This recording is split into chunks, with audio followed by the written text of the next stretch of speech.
마태복음 11장 1절에서 6절까지의 말씀을 우리 한 절씩 교독하겠습니다. 예수께서 12제자에게 명하기를 마치시고 이에 그들의 여러 동네에서 가르치시며 전도하시려고 거기를 떠나가시니라.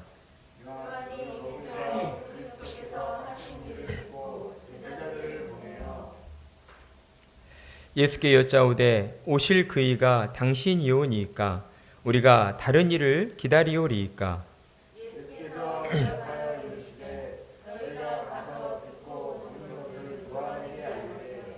맹인이 보며 못 걷는 사람이 걸으며 나병 환자가 깨끗함을 받으며 못 듣는 자가 들으며 죽은 자가 살아나며 가난한 자에게 복음이 전파된다 하라.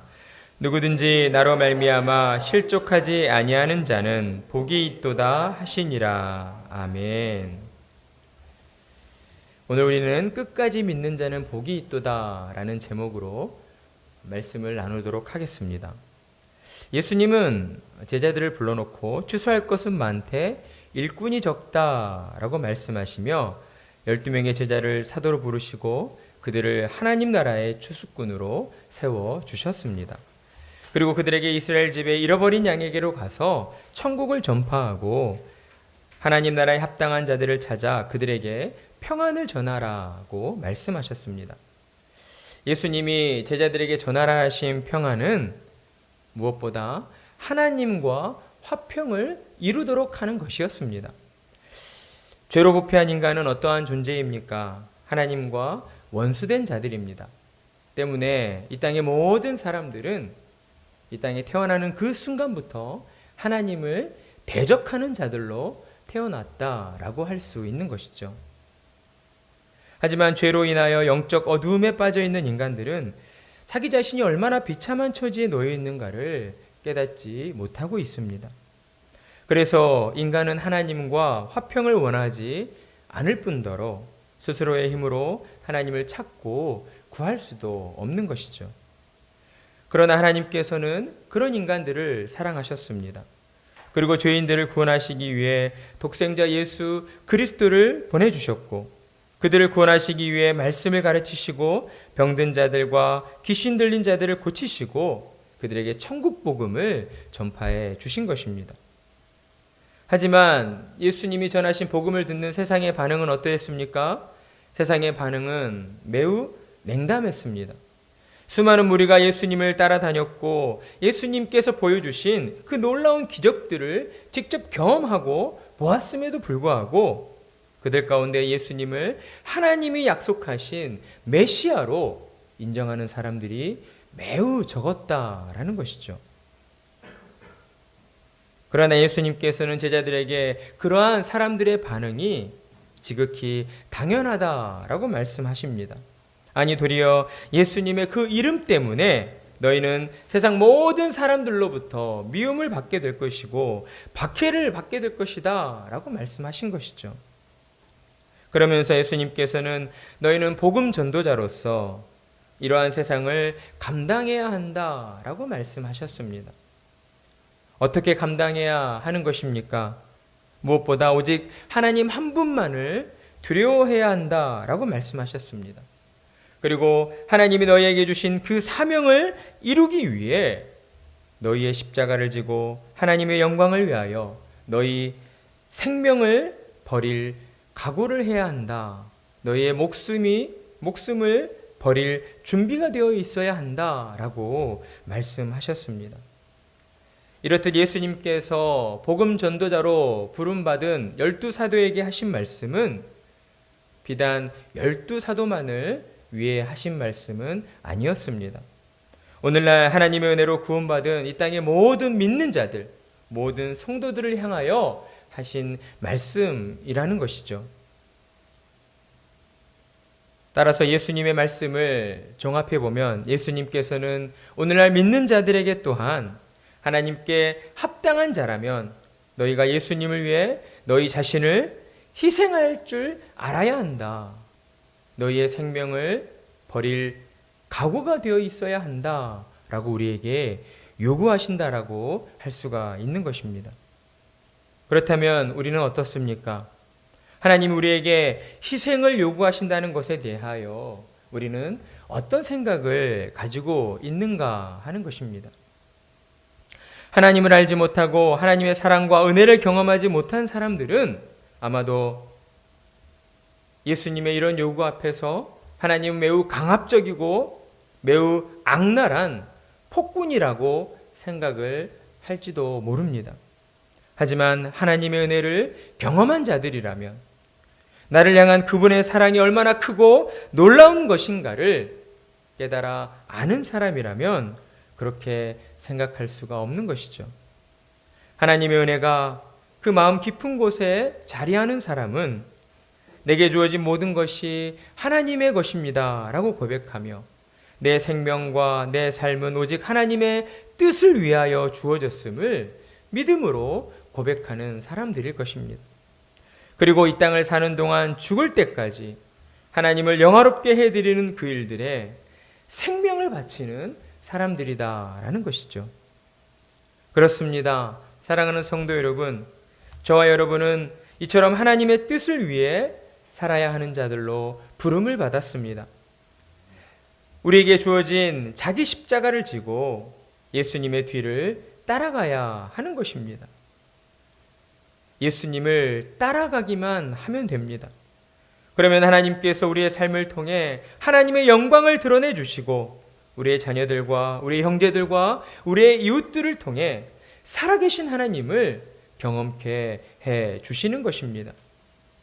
이 시간 하나님의 은혜로 지금까지 우리의 잘못된 생각들과 가치관들이 깨어지고 오직 하나님의 뜻을 위해 내 모든 삶을 바치겠노라고 결단하며 나아가는 하나님의 은혜가 임하기를 간절한 마음으로 축복합니다.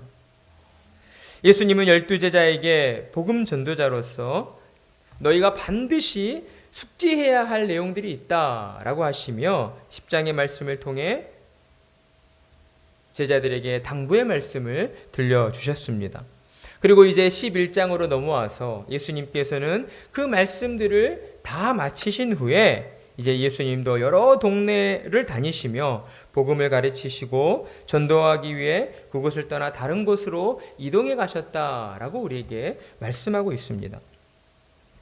우리는 이 말씀 11장 1절 이 한 절의 말씀을 통해서 복음을 향한 예수님의 그 열심이 얼마나 뜨거운 것인가 하는 것을 우리는 느낄 수가 있습니다.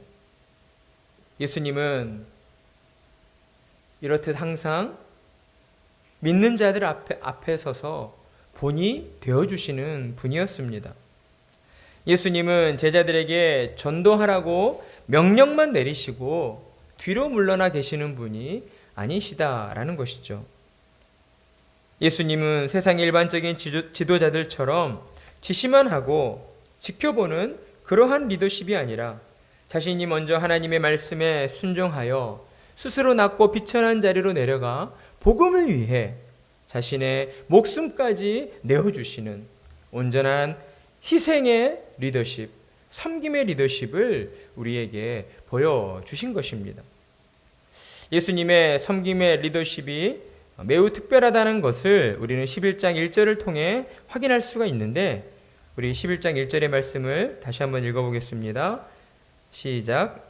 예수께서 12제자에게 명하기를 마치시고 이에 그들의 여러 동네에서 가르치시며 떠나가시니라. 아멘. 11장 1절의 말씀을 읽어보면 예수님께서 어느 동네를 가셨습니까? 그렇죠. 제자들이 거쳐간 동네를 다시 가셨다는 것을 우리가 알 수가 있다는 것이죠. 성경을 그래서 꼼꼼히 잘 읽어봐야 합니다. 깊은 의미가 담겨져 있어요. 왜 예수님께서는 제자들이 이미 다녀간 동네를 다시 다니시며 제자들에게 행하라 하셨던 그 일들을 행하셨을까? 우리는 이렇게 이해를 하면 스승이신 예수님께서 제자들이 못 믿었기 때문에 그러셨을 것이다 라고 지레 짐작하기가 쉽습니다. 하지만 예수님은 우리 인간들이 생각하는 그런 어떤 부정적인 의도를 가지고 그렇게 행하시는 분이 아니시다라는 것이죠. 예수님의 행함에는 언제나 하나님의 선하심이 담겨져 있습니다. 그렇다면 왜 예수님께서는 제자들이 다녀간 동네를 다니시며 그곳에서 가르치시고 전도하셨던 것일까요? 가장 중요한 첫 번째 이유는 한 영혼이라도 더 구원하여서 하나님을 영화롭게 해드리기 위해서였다라는 것입니다. 그리고 이어지는 두 번째 이유는 예수님의 말씀에 순종하여 헌신한 제자들의 그 수고가 결코 헛되지 않도록 하시기 위해서였다라는 것이죠. 예수님은 제자들의 상급이 하나님께로부터 주어진다라는 것을 그 누구보다 잘 알고 있는 분이셨습니다.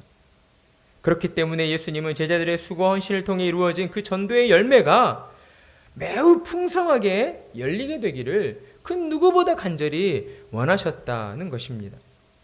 그리고 제자들의 수고와 헌신을 통해 열려진 그 복음의 열매를 제자들이 직접 맛보게 되기를 원하셨던 것입니다.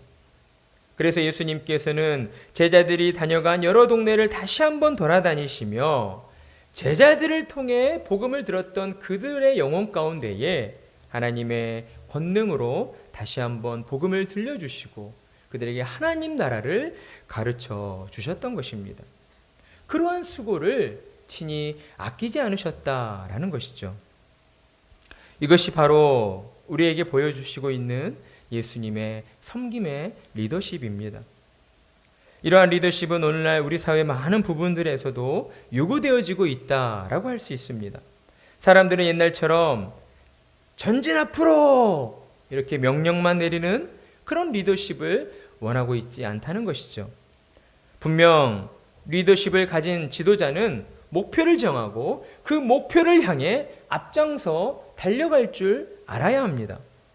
하지만 때로 뒤를 돌아보며 힘들어 지쳐있는 자들이 없는지 혹여 힘들어 넘어져 있는 자들이 있다면 그들에게 찾아가서 그들의 손을 붙잡아 일으켜 세워 줄 수 있어야 하고 그들을 뒤에서 밀어주고 앞에서 끌어줄 줄 아는, 그래서 모두가 함께 목표한 곳에 도달하도록 인도해주는 그러한 섬김의 리더십이 필요한 것입니다. 그렇다면 우리 사회 가운데에 이러한 섬김의 리더십을 가장 잘 발휘할 수 있는 사람들은 누구이겠습니까? 바로 예수님을 믿고 따르는 이 땅의 그리스도인들이다라는 것이죠. 그리스도인들이야말로 섬김의 리더십을 가장 잘 발휘할 수 있는 사람들인 것입니다. 왜냐하면 예수님께서 우리에게 친히 그러한 섬김의 본을 보여주셨기 때문이에요. 그리고 우리에게 그러한 리더십을 가르쳐 주셨기 때문입니다. 그러니 믿는 자들은 예수님을 따라 우리가 속한 가정과 이 세상 속에서 섬김의 리더십을 통해 하나님의 사랑과 은혜를 전하고 나누는 자들이 되어야 하는 것입니다. 이러한 섬김의 리더십이 가장 먼저 어디에서부터 이루어져야 하는 것입니까? 우리가 속한 가정에서부터 이루어져야 하는 것입니다. 가정 안에서 내 남편을, 내 아내를, 우리 자녀들을 먼저 이해해주고 공감해 줄 아는 그러한 리더십이 발휘되어야 한다라는 것이죠. 우리가 가족이라는 울타리로 모여있긴 하지만 어떻습니까? 지내다 보면 똑같은 사람이 없어요. 어머니들은 그런 이야기를 하잖아요. 내 배 아파서 난 자식인데 어쩜 저리 나랑 다른지. 같질 않아요. 정말 하나같이 다 다릅니다. 다른 성향을 가지고 있고 다른 기질을 가지고 있고 좋아하는 것도 다르고 싫어하는 것도 다르고 같은 게 별로 없어요.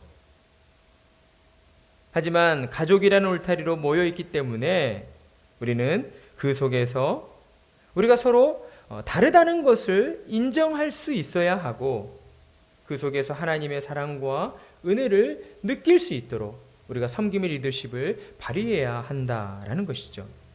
그러면서 또한 우리가 하나님이 기뻐하시는 가정이 되어야 한다라고 하는 이 분명한 목표의식을 가져야 하는 것이죠. 서로 사랑만 나누고 모든 잘못들을 용서만 해주는 것으로 그쳐서는 안 된다는 겁니다. 분명한 목표의식을 가져야 합니다. 하나님이 기뻐하시는 가정이 되자, 하나님을 영화롭게 해드리는 가문이 되자, 우리의 자녀들을 통하여서, 그리고 우리의 자녀들과 그 후대의 자녀들을 통하여서 우리의 자손들이 이 땅에서 하나님을 영화롭게 해드리는, 하나님께 귀하게 쓰임받는 명문 가문이 되어야겠다라고 하는 분명한 목표의식을 가지고 섬김의 리더십을 가진 자가 우리 가족들에게도 같은 의식을 공유시켜야 한다는 것입니다. 그리고 같은 목표를 향해 함께 나아갈 수 있도록 우리의 가족들을 이끌고 나아가야 하는 것이죠. 사실은 제가 목회자가 되기 이전에, 솔직히 말씀드린다면 목회자가 된 이후에도 이런 부분들이 잘 고쳐지지 않았습니다. 제가 참 못하는 것 중에 하나가 바로 이런 부분이지 않았는가라는 생각을 하게 돼요. 밖에 나가면 모든 사람들로부터 칭찬을 받습니다. 사실 그래요. 믿지 못하시겠지만 모든 사람들로부터 인정을 받고 칭찬을 받으며 직장 생활을 했어요. 그런데 이상하게 가정으로 돌아오면 가정 안에서는 공감 능력이 많이 떨어지는 거죠. 아내를 이해해주지 못하고 자녀들을 이해해주지 못하고 공감해주지 못할 때가 참 많이 있다는 것을 목회자가 되고 난 이후에 시간이 지나면서 점점점 그러한 모습들을 많이 보게 된 거예요. 왜 그럴까? 저 또한 그렇게 많은 공감을 해주는, 많은 공감을 표현해주는 그런 가정에서 또 자라나지 못한 것이 또 그 하나의 원인이 된 것은 아닐까, 그런 생각을 해보게 됩니다. 그러면서 제 마음에 나로 인해서 우리의 가정이, 우리의 자녀들이 섬김의 리더십을 발휘하지 못하고 다른 사람을 공감해주지 못하고 이해해주지 못하고 다른 사람들과 더 쉽게 하나 되지 못하는 그런 어려움을 겪게 되지는 않을까, 그런 생각들을 해보게 되는 것이죠.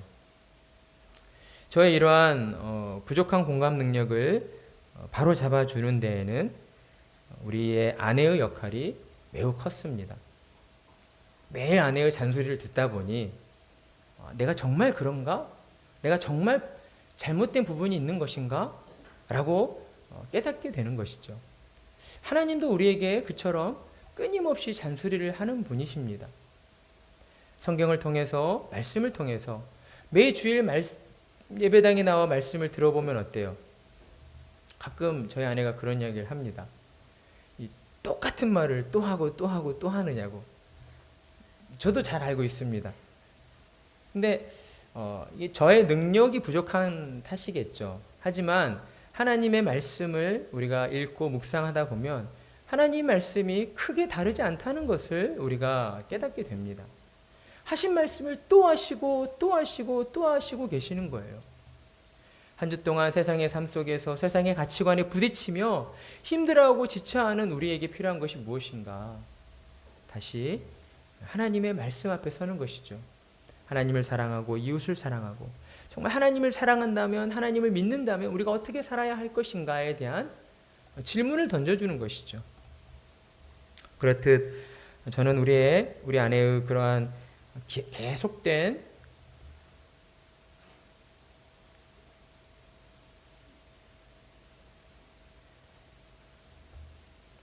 그러한 말들로 인하여 제 자신이 조금씩 변화되어지고 좋아져 가는 것을 경험하게 되는 것입니다. 사랑하는 성도 여러분, 그러니 여러분의 가정 안에서 먼저 여러분의 사랑하는 사람들을 섬기시는 자들이 되시길 바랍니다. 여러분의 자녀들을 사랑으로 섬기시고요. 여러분의 아내와 여러분의 남편을 사랑으로 섬기시기 바랍니다. 여러분의 그 섬김의 리더십을 통하여서 여러분의 남편이, 여러분의 아내가 이전보다 더 멋있는 사람으로, 더 너그러운 사람으로, 더 용서할 줄 아는 사람으로, 더 공감해 줄 줄 아는 사람으로 성장하게 되고 변화되어질 것이 분명하기 때문입니다. 부모된 자들이 먼저 이렇게 본을 보인다면, 우리의 자녀들은 어떠하겠습니까? 세상에 둘도 없는 사람들이 되는 것이죠. 세상 그 무엇으로도 꺾을 수 없는 그 내면이 아주 튼튼하고 부드러운 사람들이 되게 되는 것입니다. 우리의 가정 안에서 서로가 서로를 사랑으로 섬기며 나아갈 때에 우리의 자녀들은 이 세상 속에서 선한 영향력을 끼치는 그러한 사람들로 성장하게 될 것입니다. 하나님의 사랑 안에서 거듭난 자들답게 가장 먼저는 우리의 가정 안에서 그리고 여러분이 속한 이 사회 안에서 섬김의 리더십으로 사람들을 살리고 세워가는, 그래서 하나님을 영화롭게 해드리는 성도님들이 되시기를 간절한 마음으로 축복합니다. 그리고 이어지는 2절부터는 이제 새로운 사건을 우리에게 이야기해 주고 있습니다. 새로운 사건은 무엇입니까?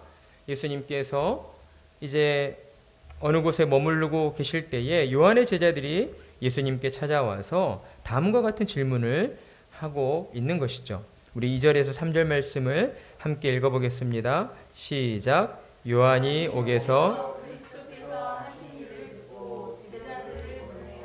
예수께 여짜오되 오실 그이가 당신이오니이까 우리가 다른 일을 기다리오리이까. 아멘. 여러분, 세례 요한의 제자들이 지금 예수님께 질문하고 있는 그 질문의 의도가 보이십니까? 너무 분명하게 보이고 있죠. 사실 이 말씀을 읽고 이들이 어떤 의도를 가지고 지금 예수님께 이런 질문을 하고 있을까? 이런 의문을 가지는 사람들은 없을 것입니다. 지금 세례 요한의 제자들은 예수님을 의심하고 있는 것이죠. 3절에서 보면은 무엇을 의심하고 있어요? 오실 그이가 당신이오니까. 핵심은 여기에 있는 거죠. 오실 그이가 당신이오니까. 오실 그이라는 것은 무엇을 의미합니까? 하나님께서 구약시대 선지자들을 통하여 예언해 주신, 특별히 이사야 선지자들을 통하여 예언해 주신 메시아, 구원자를 의미하고 있는 것이죠. 하나님께서 선지자들을 통해 약속해 주신, 예언해 주신 그 오신다고 약속하신 메시아가 당신입니까? 라고 의심하고 있는 거예요. 그렇다면 이 의심의 원인이 무엇입니까? 원인은 바로 2절에 나와 있는 것처럼 요한이 옥에서 그리스도께서 하신 일을 듣고에 있습니다. 그러니까 그리스도께서 하신 일을 감옥에 갇혀 있는 세례 요한이 세례 요한을 따르던 제자들을 통해서 듣게 된 거죠. 그 이야기를 듣고 지금 예수님을 의심하고 있는 것입니다. 하지만 우리는 세례 요한이 정말 예수님을 의심해서 그렇게 제자들을 보낸 것일까라고 하는 점에 의문을 가질 수 있습니다. 왜냐하면 세례 요한은 이미 마태복음 3장 17절에서 예수님께 물 세례를 주셨을 때에 하늘로부터 소리가 있어 말씀하시되 이는 내 사랑하는 아들이요 내 기뻐하는 자라 하시니라 라는 하늘의 음성, 하나님의 음성을 들었던 자입니다. 그리고 또한 그가 자신의 제자들에게도 요한복음 1장 29절에 31절에서 보라 세상 죄를 지고 가는 하나님의 어린 양이로다 라고 말하며 예수님께서 하나님이 약속하신 메시아라는 사실을 제자들에게 증언해주고 있었기 때문입니다. 그렇다면 세례 요한은 무슨 까닭에 감옥에 갇혀있는 중에도 제자들을 보내어 예수님이 메시아이심을 확인하려 했던 것일까요? 그것은 아마도 세례 요한의 제자들 중에 예수님을 시기하여 바리새인들이나 서기관들의 주장에 마음이 흔들리는 자들이 있었기 때문이다 라고 할 수 있습니다. 세례 요한은 예수님을 메시아로 믿지 못하는 그 제자들로 하여금 예수님께 직접 찾아가 예수님이 행하신 일들을 그들의 눈으로 보고 확인시켜서 예수님을 메시아로 믿도록 하기를 원했던 것입니다. 하지만 세례 요한의 제자들은 세례 요한의 마음과 같지 않았죠. 그들은 마치 바리새인들이나 서기관들처럼 예수님 앞에서 예수님을 흠잡기 위해 공격적으로 달려들고 있습니다. 그러자 예수님께서는 그들의 질문에 4절과 5절로 다음과 같이 답변해 주십니다. 우리 함께 읽겠습니다. 시작. 예수께서 대답하여 이르시되 너희가 가서 듣고 보는 것을 요한에게 알리되 맹인이 보며 못 걷는 사람이 걸으며 나병 환자가 깨끗함을 받으며 못 듣는 자가 들으며 죽은 자가 살아나며 가난한 자에게 복음이 전파된다 하라. 아멘. 예수님이 지금 답변하신 이 말씀의 의미는 무엇일까요? 그것은 바로 지금까지 예수님이 행하신 사역들과 기적들을 통해 예수님이 메시아이심을 증언하기에 충분하다는 것을 의미하고 있는 것입니다. 무엇을 근거로 그렇게 말할 수 있습니까? 예수님이 행하신 이적들은 단순히 예수님께 이런 환자가 찾아왔기 때문에 고쳐주셨고, 귀신 들린 자가 찾아왔기 때문에 귀신을 쫓아내주셨고, 이런 것이 아닙니다. 그렇다면 예수님이 행하신 그 이적들, 그 기적들은 무엇을 의도한 것인가? 바로 이사야 선지자를 통하여 예언되어졌던 메시아가 이 땅에 오셨을 때 행하실 일들이 무엇인가를 예언해 주셨던 그 예언의 말씀들이 성취되었음을 우리에게 깨닫게 하고 있다는 것입니다. 이사야서 35장 5절에서 6절을 보면 그때에 맹인의 눈이 밝을 것이며 못 듣는 사람의 귀가 열릴 것이며 그때에 저는 자는 사슴같이 뛸 것이며 말 못하는 자의 혀는 노래하리니 이는 광야에서 물이 솟겠고 사막에서 시내가 흐를 것임이라. 이사야서 61장 1절 말씀, 주 여호와의 영이 내게 내리셨으니 이는 여호와께서 내게 기름을 부으사 가난한 자에게 아름다운 소식을 전하게 하려 하심이라. 나를 보내사 마음이 상한 자를 고치며 포로된 자에게 자유를, 갇힌 자에게 노임을 선포하며. 아멘. 이렇듯 이사야 선지자가 예언했던 것처럼 예수님이 행하신 그 이적들은 이사야 선지자의 예언들이 성취된 사건임을 지금 그들에게 말씀해 주고 있다라는 것입니다. 예수님께서는 보지 못하는 자들의 눈을 밝혀주셨고 듣지 못하는 자들의 귀를 열어주셨습니다. 그리고 또한 영적으로 죄로 말미암아 귀신에 사로잡혀 귀신의 노예가 되어 있던 사람들에게서 귀신을 쫓아내 주시고 그들을 영적인 노예에서 자유인으로 변화시켜 주셨던 것입니다. 따라서 예수님이 하신 말씀처럼 예수님이 행하신 그 사역들, 그 이적들을 듣고 보는 것만으로 예수님이 메시아가 맞구나, 예수님은 구약시대 선지자들을 통하여 예언되어졌던 그 메시아가 분명하구나 라는 사실을 확인시켜 주기에 충분했다라는 것입니다. 그러면서 예수님께서는 이제 6절의 말씀으로 예수님 앞에 찾아온 세례 요한의 제자들과 또한 그 중에 모여있는 예수님의 제자들과 많은 사람들을 향하여서 그들에게 권면과 위로의 의미를 담아 다음과 같은 말씀을 들려주십니다. 6절의 말씀입니다. 누구든지 나로 말미암아 실족하지 아니하는 자는 복이 있도다 하시니라. 아멘. 그러니까 예수님의 이 말씀을 우리가 한 번 더 곱씹어 보면 예수님의 이 말씀에는 어떤 의미가 담겨져 있습니까? 예수님 때문에 실족하는 자가 있다라는 것을 우리에게 알려주고 있는 것이죠. 그러니까 예수님을 믿는다 하면서도 예수님 때문에 실족하여 넘어지는 일들이 생기게 된다라는 겁니다. 실족한다는 것의 의미는 믿음의 길에서 걸려 넘어진다라는 의미를 가지고 있어요. 그런데 이 일이 어떻게 예수님 때문에 일어나게 되는 것인가? 어떻게 그럴 수 있는 것인가?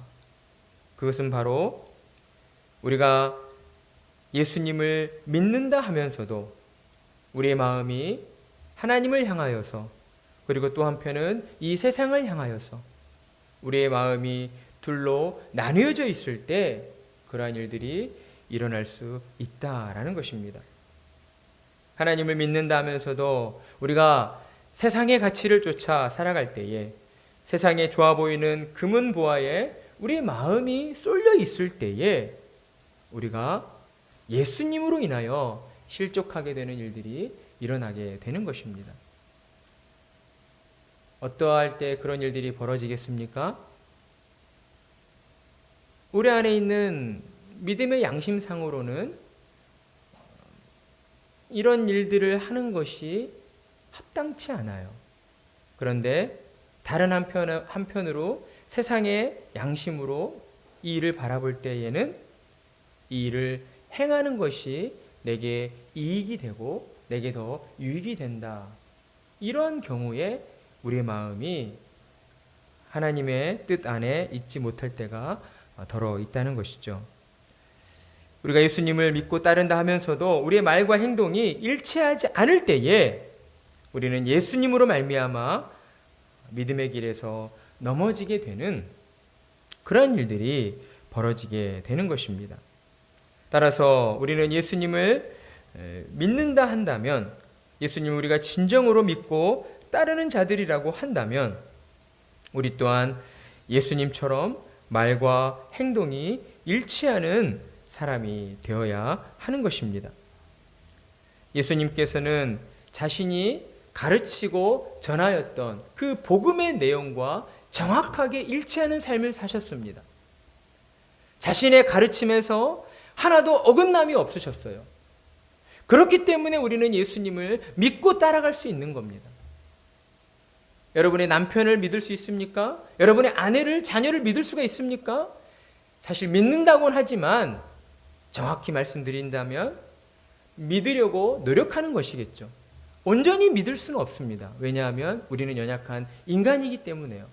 하지만 예수님은 성자 하나님으로서 그분이 가르치시고 그분이 전하시고 그분이 내뱉은 그 말씀대로 행하시고 실천하셨습니다. 우리를 살리시기 위해 친히 십자가 위에 못 박히시는 그런 고통과 아픔을 감당하신 것이죠. 따라서 우리는 예수님을 따라 살아가야 하는 것입니다. 예수님처럼 우리 입술의 말과 행동이 일치하는 사람이 되기 위해 끊임없이 노력하고 또 노력해야 하는 것이죠. 그렇다면 우리의 노력은 무엇을 통해 이루어져야 합니까? 하나님의 말씀을 듣는 것을 통해 이루어져야 하는 것입니다. 예수님이 정말 메시아가 맞습니까? 예수님을 의심하고 찾아온 세례 요한의 제자들에게 너희가 듣고 보는 것을 전하라. 듣고 보는 것을 통해 너희가 믿어야 한다라고 말씀해 주셨던 것처럼 우리 또한 하나님의 말씀을 통하여서 하나님의 말씀을 듣고 우리가 영안의 눈을 떠 보는 것을 통하여서 우리의 삶이, 우리의 믿음이 하나님의 말씀에 일치하는 자리로 나아가야 하는 것입니다. 우리가 하나님 앞에서 우리의 입술의 말과 행동이 일치할 때에 우리는 예수님으로 인하여 실족하여 넘어지게 되는 일이 없게 되는 것이죠. 우리의 말과 행동이 일치할 때에 우리는 더욱 하나님의 살아계심을 경험하게 되고, 하나님이 내 모든 삶을 붙드시고 인도해 주시는구나 라는 것을 민감하게 경험하게 되는 것입니다. 그러니 말씀에 순종하는 자리로 나아가야 한다라고 예수님이 그토록 말씀하시는 거예요. 누가 열매를 맺느냐? 말씀을 듣는 자가 아니라 듣고 순종하는 자가 열매를 맺는다라고 말씀하시지 않았습니까? 순종하는 자리로 나아갈 때에 우리를 통해 맺혀지는 열매를 맺게 되는 거예요. 지금 당장 내 눈앞에 보여진 그 이익들을 내가 붙잡으려 할 때에는 요만큼이겠지만 내가 그것들을 잠시 포기하고 하나님의 뜻에 내 인생의 모든 문제를 맡겨드리고 하나님 뜻대로 살겠습니다라고 순종하며 나아갈 때에 어떤 일이 벌어집니까? 하나님께서 이루어주시는 그 놀라운 일들이 우리의 삶을 통하여 이루어지는 것입니다. 내가 이루려고 하다 보니 그만큼밖에 안 되는 거예요. 내가 이루려고 하다 보니 실수가 있고 빈틈이 생겨서 그만큼도 못 이루내는 거예요. 하지만 우리가 전적으로 하나님만을 믿고 의지함으로 내 모든 삶의 문제가 하나님께 있습니다라고 우리가 믿음으로 나아갈 때에 하나님께서는 우리가 생각하는 그 이상의 것으로, 우리가 상상하는 그 이상의 놀라운 것들로 우리의 삶을 채워주시고 우리의 삶의 기쁨과 감사와 평강이 넘치게 해 주시는 것입니다. 그러니 우리는 어떠한 삶을 살아야겠습니까? 우리가 무엇보다 중요하게 노력해야 하는 것이 무엇이겠습니까? 날마다 하나님의 말씀을 읽고 묵상하는 일에 더 열심을 내어야 하는 것입니다. 말씀을 읽지 않으면 우리의 영혼이, 우리의 생각이 세상의 것에 휩쓸리기 쉽기 때문에 그렇습니다. 하나님의 말씀을 읽을 때에 우리의 영혼이 깨어나요. 하나님의 말씀을 생각할 때에 우리의 영혼이 생명력이 넘치게 돼요. 믿음의 용기를 얻게 되고요. 담대함을 얻게 되는 거예요. 왜 자꾸 출애굽한 이스라엘 백성들이 불평불만만을 내뱉었어요? 결과적으로는 하나님을 믿지 못했기 때문이지 않습니까? 그들이 굶어 죽을 지경에 놓여 있었습니까? 그렇지 않았죠. 하나님이 때를 따라 돕는 은혜를 베풀어 주셔서 만나를 내려주시고 메추라기를 먹게 해주시고 바위를 쪼개서 물이 흘러가게 해주시고 놀라운 이적들을 끊임없이 보여주시면서 이스라엘 백성들을 먹여주시고 입혀주시고 살려주셨어요. 가나안 땅 앞에 도착했을 때에 이스라엘 백성들이 고백했던 그 증거를 보면 40년 광야 생활을 했음에도 불구하고 신발이 어떻게 됐다고요? 헤어지지 않았다고요. 옷이 어떻게 됐다고요? 헤어지지 않았어요. 이 말은 무엇을 의미합니까? 하나님이 최적의 온도와 습도를 유지해 주셨다는 거예요. 그 광야에서 낮 시간대는요, 도저히 사람이 살 수 없는 시간이에요. 너무나 강하게 내리쬐는 그 햇볕으로 인하여 타는 목마름으로 인하여 그 물을 먹지 않으면 잠시도 살 수 없는 그런 곳이에요. 그런데 하나님께서 어때요? 낮에는 구름 기둥으로, 밤에는 불 기둥으로 최적의 온도와 습도를 맞춰주셨어요. 요즘 우리가 이 습한 여름을 보내고 있는데 우리는 어때요? 조금만 습하면 막 너무 힘들다. 빨리 에어컨 틀자. 좀 틀고 있으면 왜 이렇게 추워? 이제 끄자. 뜨거워. 또 습하고 춥고. 이거 어느 장단에 맞춰야 될지 모르잖아요. 그렇게 연약한 게 우리의 존재잖아요. 그런데 하나님께서 그런 것들을 전혀 느끼지 못할 정도로 세심하게 지켜주셨다는 거예요. 40년 동안. 그런데도 그 이스라엘 백성들이 어땠어요? 하나님을 향하여 끊임없이 불평과 불만을 내뱉었잖아요. 결국에는 무엇이 없기 때문이었습니까? 하나님을 믿는 믿음이 없었기 때문이에요. 하나님을 불신했기 때문이에요. 하나님 앞에 나와 예배드린다고 해서 믿음 있는 거 아닙니다. 하나님 앞에 믿습니다라고 고백하는 것으로 믿음 있는 거 아니에요. 믿음이 있다고 한다면 순종하는 행함이 있어야 해요. 삶으로 나타나야 해요. 오늘날 교회가 교회답지 못하고 많은 세상 사람들로부터 비난받는 이유가 여기에 있지 않습니까? 우리의 말과 행동이 일치하지 않아요. 차라리 그렇게 못하겠으면 입이라도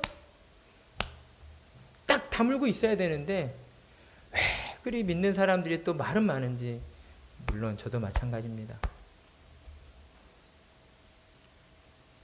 말과 행동이 일치하기 위해 우리는 더욱 하나님의 말씀 앞으로 나와야 하고요. 하나님의 말씀을 읽고 묵상하는 일에 열심을 내어야 합니다. 우리 자녀 성도님들, 그거에 집중해야 돼요. 알겠어요? 진짜로. 하나님 말씀 읽는 일에 열심을 내야 합니다. 만화책 보고 재미난 애니메이션 보는 거 재밌죠. 목사님도 재미난 영화 보면 재밌어요. 하지만 어때요? 그러한 세상 것들만 계속 보다 보면 그 끝에 어떤 감정이 혹시 밀려오는지 아십니까?